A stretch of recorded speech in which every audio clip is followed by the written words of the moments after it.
ایران کے خلاف جنگ میں امریکی فضائیہ کو بھاری نقصان کا سامنا کرنا پڑ گیا ہے۔ خاتم الانبیاء ہیڈ کوارٹرز کے مطابق ایرانی فضائی دفاعی نظام نے امریکہ کے F-35 طیارے کو نشانہ بنایا۔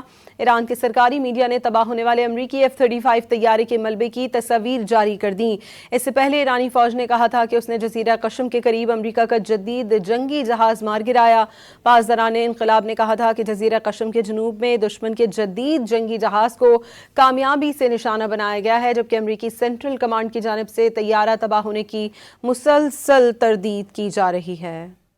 ایران کے خلاف جنگ میں امریکی فضائیہ کو بھاری نقصان کا سامنا کرنا پڑ گیا ہے۔ وسطی ایران میں امریکی F-35 طیارہ تباہ ملبے کی تصاویر بھی جاری کر دی گئی ہیں۔